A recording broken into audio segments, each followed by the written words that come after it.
Translating between three forms of a line.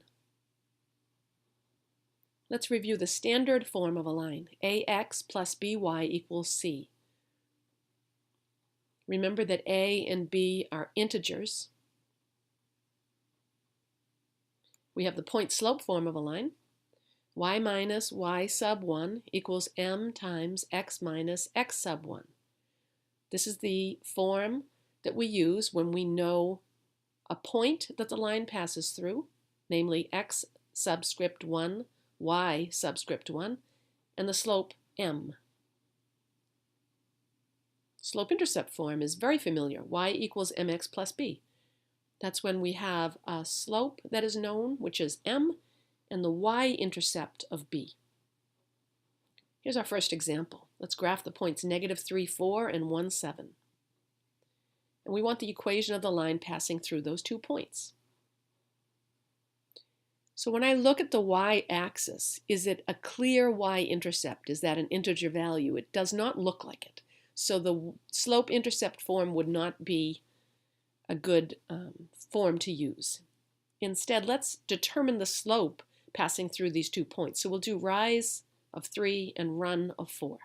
This has a positive 3/4 slope.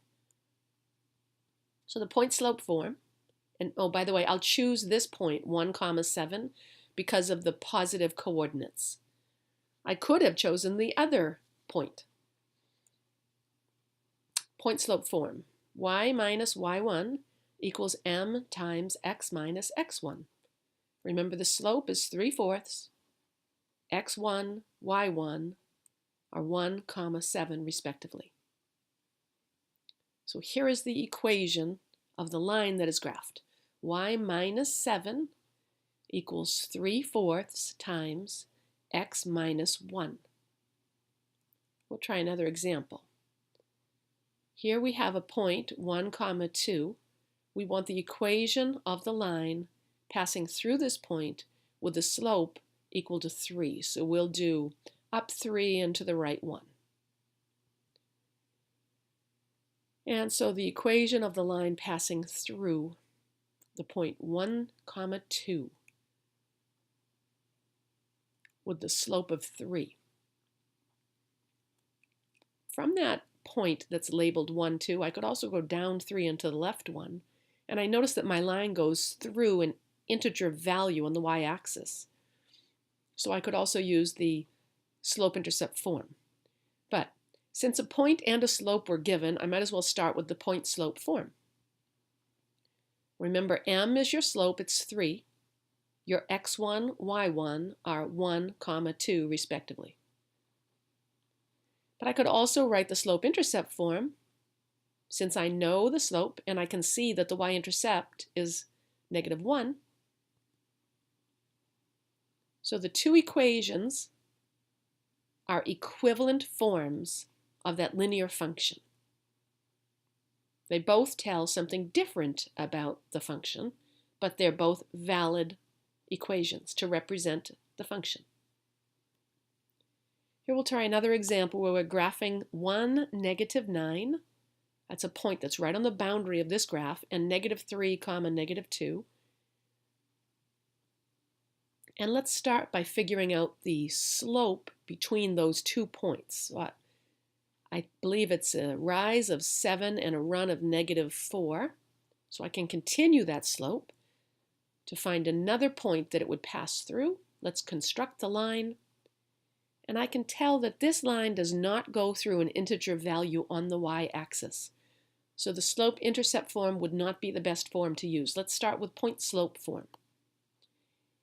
And we can see what the slope is, m. It's -7/4. My x1, y1 are -3, -2 respectively. So the equation of the line that's graphed is y plus 2 equals -7/4 times x plus 3. We'll try another example here. Focus on the first quadrant. Let's construct 12, 5 and 14, 4.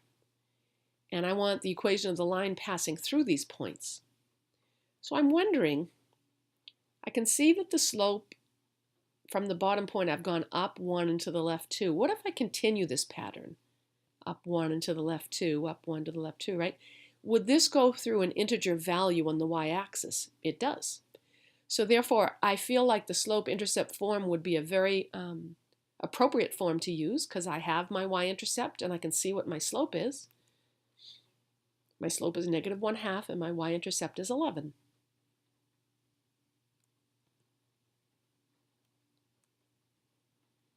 Okay, so now if I did not have the coordinate plane and I am given the algebraic form of a line, 3x plus 7y equals 9, right? That's in standard form. To find the slope of this line, let's take the line and write it in slope-intercept form. So let's subtract 3x from both sides of the equation. And now I want the y by itself, so let's divide all terms in the equation by 7. Y equals -3/7 x plus 9/7.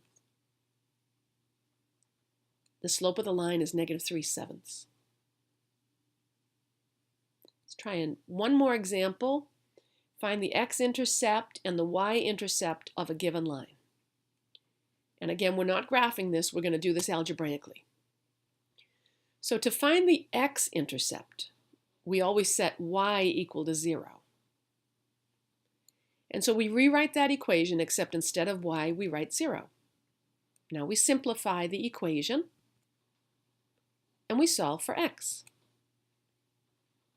The x-intercept is 4/7.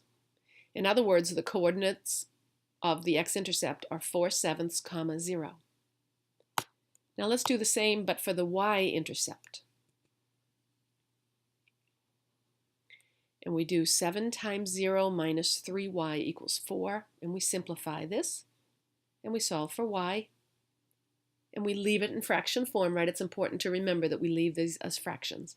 The y-intercept is -4/3, so 0, -4/3. Finally, just to summarize what we've been talking about, when is the standard form of a line used? It's used with intercepts that are integer values, and that's when it's very useful. The point-slope form is useful when a point is given and a slope, or when 2 points are given. And the slope-intercept form is used when the y-intercept is a known integer value and the slope is also known.